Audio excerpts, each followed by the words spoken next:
Bueno, buenas tardes. ¿Cómo están? Quiero seguirles comentando y profundizar un poquito sobre lo que es el Asamblea Nacional Constituyente. Tenerlo más en cuenta que es una Asamblea Nacional Constituyente. Porque en estos momentos sabemos que hay un plan del gobierno corrupto de montar una constituyente, pero hay una Asamblea Nacional Constituyente que debe ser manejada por lo que es el pueblo, la gente del común. Entonces, vamos a ahondarnos un poquito más en el tema. La Asamblea Nacional Constituyente. La Asamblea Nacional Constituyente es una entidad colectiva elegida por el voto universal, libre, igual, directo y secreto de los ciudadanos, para que como cuerpo soberano y autónomo realice el cambio de la Constitución. Una Asamblea Constituyente es el cambio a la Constitución, ¿sí? O su reforma fundamental. Aquí hay debate electoral previo a la elección de los delegados o mandatarios constituyentes, discusión ideológica y política y finalmente consenso o acuerdo. Es muy importante una constituyente, y si lo va a hacer un grupo corrupto, esa constituyente va a favorecer solo al grupo corrupto nacional.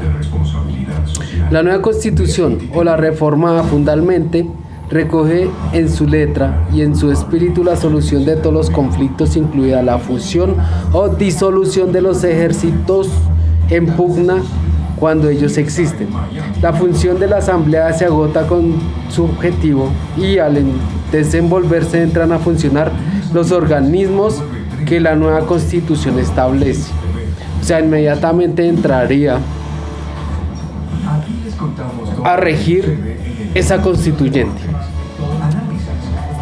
Si apoyáramos esa constituyente que está haciendo el Congreso, ellos son un grupo criminal muy grande y quieren salvarse de la cárcel. Eso es lo más esencial que la Constitución vigente y los nuevos conjuntos sociales surgidos a partir de las 2 primeras décadas del siglo XX. Cada constitución política de un país es el basamento o continente de un acuerdo político, y la Constitución del 86 también lo fue.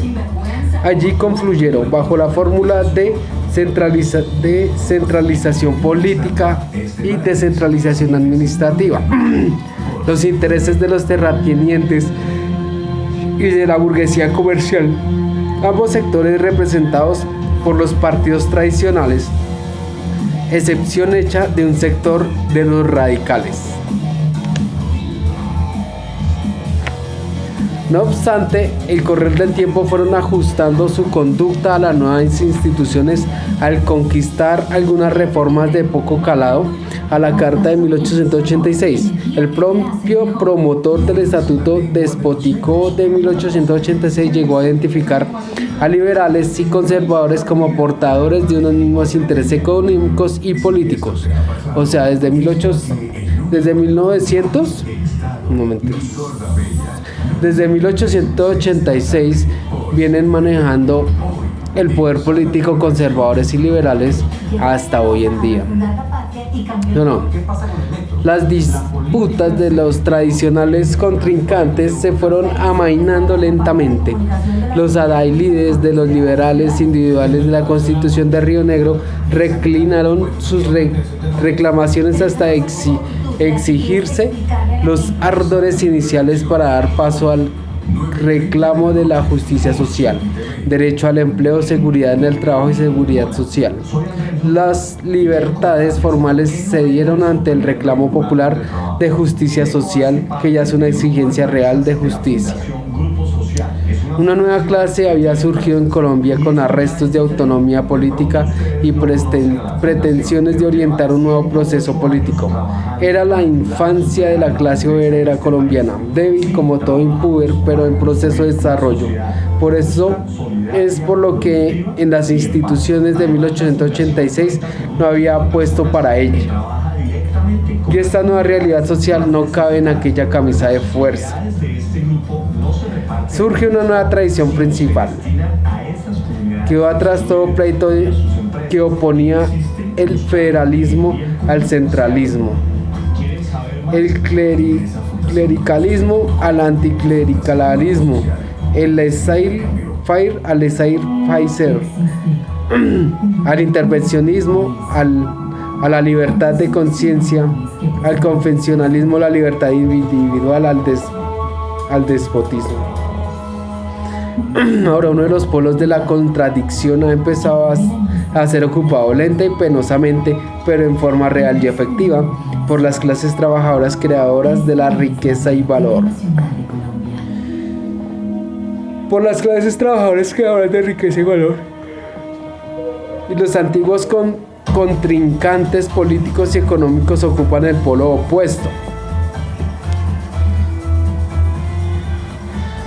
O sea, los partidos políticos siempre se van a apoyar entre ellos. Siempre van a hacer leyes para ellos. A favorecer sus propias empresas, como ya lo hemos dicho,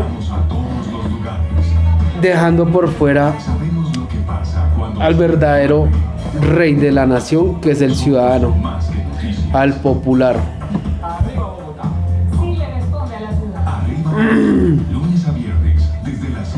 Dentro de las inteligencias más lúcidas de los partidos tradicionales empezaron a vislumbrarse soluciones de justicia para los nuevos conjuntos sociales que surgían a principios del siglo. Rafael Uribe se adelantó décadas al formular los planteamientos de redención económica y social para los trabajadores contenidos en la famosa conferencia del Teatro Municipal de Bogotá en 1904. Pronunciada ante miradas de alborozo de unos, sonrisas de otros, preocupación de los detentadores monopolios y del poder y la riqueza nacional. Y desde entonces los propietarios del Estado aceleraron el proceso de enconchamiento en la urna de sus intereses individuales y mezquinos. Siempre las familias políticas, López Michelsen, Barco, familias como Gaviria, Pastrana, Santos, casi todos los que han pasado por estas políticas y han sido corruptos, se enconchan y se unen entre todos los partidos para seguir sometiendo poder y seguir sometiendo a la pobreza a la población. Los propietarios en cada oportunidad, las puertas de la riqueza con inexpugnables cerrojos para las mayorías. En cada oportunidad de las puertas del poder cerradas para las puertas del poder cerradas para las mayorías. En cada oportunidad, mayor el número de los sin patria, ella para los poderosos. En cada oportunidad, mayor el número de los sin tierra, ella para los poderosos. En cada oportunidad, mayor el número de los desposeídos. Todos los bienes terrenales para unos pocos, para ellos también los beneficios de la cultura, la religión, del Estado, de la fuerza pública, la seguridad. Para las mayorías la sangre, el sufrimiento, el miedo, el castigo de la muerte, la ignorancia, la ignominia, las voces de sus voceros apagadas. Uribe asesinado, Gaitán asesinado, Camilo asesinado, Pardo Leal asesinado. El pueblo todo, expropiado de la democracia, la riqueza, la historia y sus héroes hurtados. Hasta ahora Simón Bolívar era pertenencia al Partido Liberal o del Partido Conservador, pero en todos los casos patrimonio de la oligarquía. Hasta los propios Estados Unidos se dieron el descaro de hablar de Simón Bolívar. Es que Simón Bolívar fue un duro, berraco. Es más, Simón Bolívar asesoraba al presidente de ese momento en Estados Unidos. O sea, todo el asesoramiento que dio Simón Bolívar a Estados Unidos lo implantó allá. Más que acá, como nos mataron, sacaron a correr a Simón Bolívar y quedó el general Santander para robarse al país. La estrechez de las actuales instituciones y los aprietos de las clases dominantes. Ha quedado probado en capítulos anteriores cómo el Parlamento no legisla con contenidos apropiados a la realización de la democracia. No ha sido capaz de dictar una ley de reforma agraria en beneficio del reparto de la tierra, en unos casos su colectivización entre otros, y el respeto a los resguardos indígenas. O sea, llevamos algo así como más de 200 años en la misma situación. Jamás ha cambiado la política de Colombia y jamás va a cambiar si no tenemos conocimiento de la historia política nacional y solo nos regimos a lo que nos digan 2 o 3 políticos. Y no pueden dictar esas leyes porque, como lo manifestó un conocido conservador a costa de su empleo, el Parlamento no puede hacer una reforma agraria democrática, porque allí están representados los intereses de los terratenientes liberales y de los terratenientes conservadores. Y aunque se dictaran normas muy democráticas, ellas se quedarían escritas como se han quedado en los derechos humanos. Por este carisma razón, el problema no es jurídico normativo, el problema de Colombia es político. Necesitamos no quien dicte leyes, sino quien las ejecute. Los terratenientes podrían llegar a dictarlas siempre y cuando se les garantice que seguirán manteniendo el poder. O sea, las familias políticas de Colombia seguirán en su forjamiento de mantenerse en el poder antidemocráticamente, como ha sucedido hasta ahora. Se dice con frecuencia que no existe una voluntad política del cambio, pues la ausencia de voluntad política es un mito. Entonces, hace más de 200 años, más o menos, las mismas políticas de siempre. Estas familias políticas jamás van a acabar con la pobreza, eso que quede claro.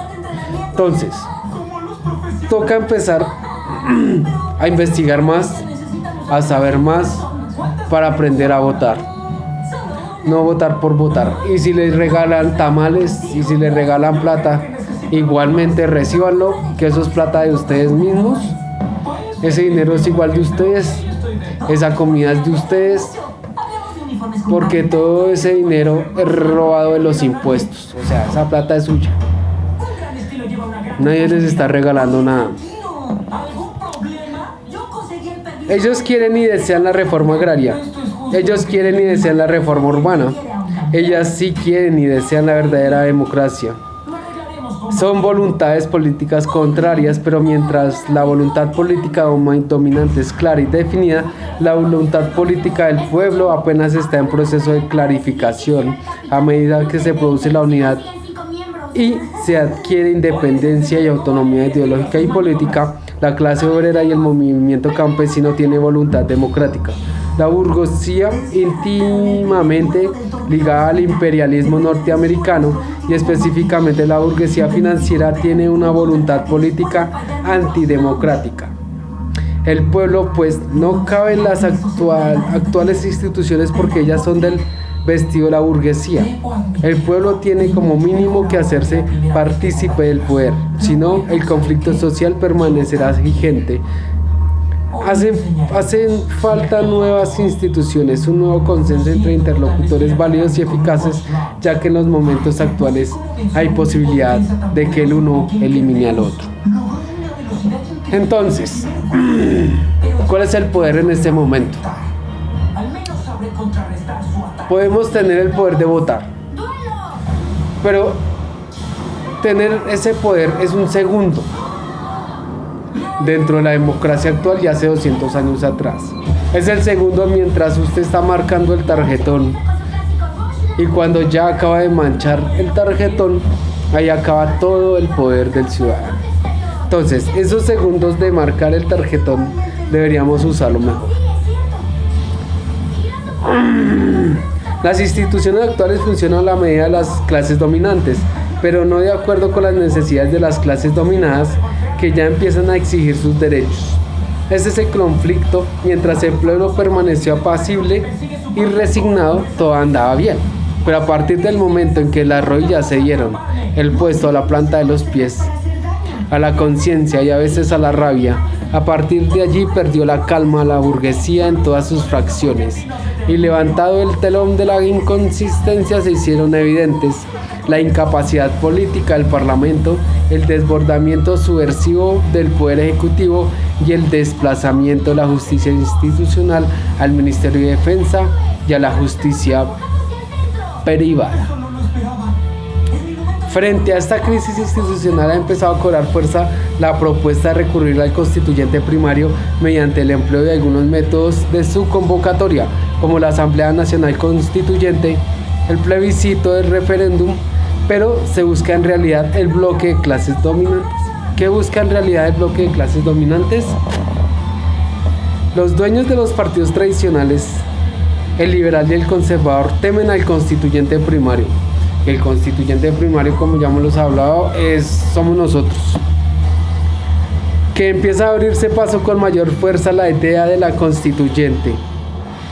Sus actitudes tienen una cosa: escamotear el sentido del mecanismo, robarse el esfuerzo para conquistar la paz democrática. No quieren que el pueblo intervenga en el ejercicio del voto libre, directo, universal y secreto, calidades sin las cuales no sería democrático el sufragio. O sea, no sería legal. Pero como tenemos registrador ilegal, presidente ilegal, congresistas ilegales, todo es ilegal, voltean las leyes. Desde ahora los enemigos del pueblo se plantean como sus legítimos representantes y por eso quieren que la constituyente sea prefabricada por el Congreso, que es lo que están haciendo hoy en día. Hegemónicamente dominado por los servidores incondicionales del triángulo de los enemigos de la paz, la democracia y la libertad, a saber, los terratenientes, la burguesía y los monopolios de los Estados Unidos de América. Si uno de los interlocutores del conflicto actúa unilateralmente, las reformas constitucionales que se planteen en el papel no tendrán más que una trascendencia formal, aunque fueran muy buenas. Podrían plasmar en la nueva constitución el paraíso terrenal. Entonces, una constituyente es algo muy importante. Es el cambio a la constitución. Puede ser muy malo o muy bueno. Pero si las mismas clases, grupos y fraccionantes permanentes adueñadas de la totalidad del poder, las reformas legitimarán su abuso de poder, pero la situación del pueblo seguiría en condiciones peores y mayor y más intensa sería la cobertura de la guerra civil. Entonces, si dejamos que el Congreso haga su constituyente, entraríamos en una guerra interna por todo lado. Llegaría la guerra hasta las ciudades. ¿Acaso no están consagrados en su totalidad los derechos humanos? Tanto en la Constitución como en la Ley 74 del 68, de 1968. ¿Habrá algún país del mundo donde se violen con más saña los derechos consagrados constitucional y legalmente? Mientras la soberanía no permanezca en el seno del pueblo, o sea nosotros, mientras permanezca usurpada no habrá solución posible. Lejos estará la paz, la justicia y la libertad, elementos sin los cuales es inexistente la democracia como forma de gobierno. Preciso es, pues, estar alertas, porque lo que pretende el bloque del poder es permanecer como usurpador antes, en y después de la reforma constitucional. Entonces, eso es lo que quiere el Congreso hoy también hoy en día.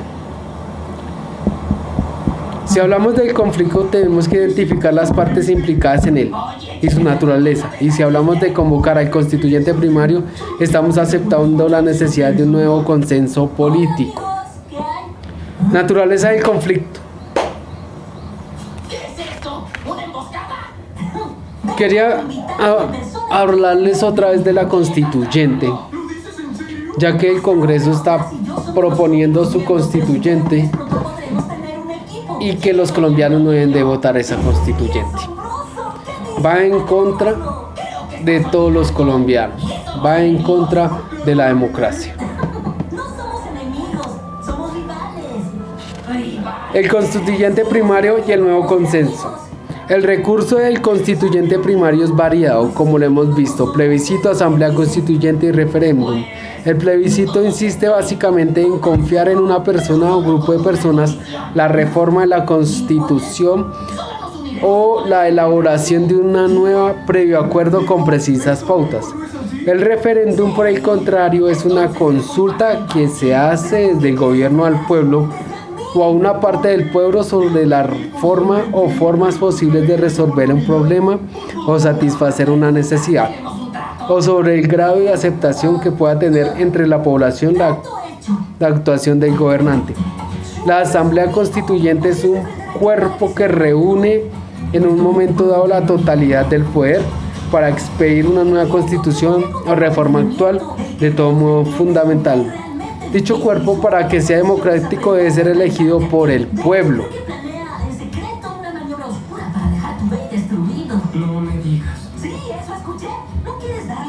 Con el voto libre, universal, directo y secreto. En Colombia ha tenido vigencia el sistema de las constituyentes, la más importante de las cuales, por su contenido democrático, fue la que se convocó en el pueblo en las armas del 20 de julio de 1810, en cuya acta están contenidos los elementos de la futura constitución. Se revocó en el acto a los tiranos, se declaró la independencia y se reemplazó la voluntad del rey por la ley como expresión de la voluntad soberana e inalienable del pueblo. Ha tenido vigencia en Colombia sino cuando los pueblos aclamaron al Libertador como dictador, para que actuara con toda libertad durante sus luchas militares, como sucedió como la campaña del sur, o para que garantizara una nueva institucionalidad, como sucedió cuando fue aclamado después del fracaso de la Convención de Ocaña, ante la inexistencia de la Constitución. Si tenemos en cuenta que el primer acto de tal convención consistió justamente en derogar la Constitución de Cúcuta, el llamado plebiscito del 57. No lo fue en realidad, se quedó en terreno de simple referéndum o consulta realizada por los dos partidos tradicionales que, al retener la totalidad del poder, engañaron al pueblo y nunca realizaron las reformas en él contenidas, como las carreras administrativa y judicial. Además, como se ha repetido hasta el cansancio, se abusó del pueblo al recortarle el derecho imprescriptible e inalienable de autogobernarse, pues se le impidió volver a aparecer como constituyente primario. Entonces, todas estas fuerzas políticas solo tienen un objetivo, y es acabar con los ciudadanos, no a la constituyente que está generando el Congreso, no a la constituyente porque ese Congreso o los que están nombrando constituyentes son corruptos, son narcos. Ellos no van a favorecer en nada a Colombia, nada.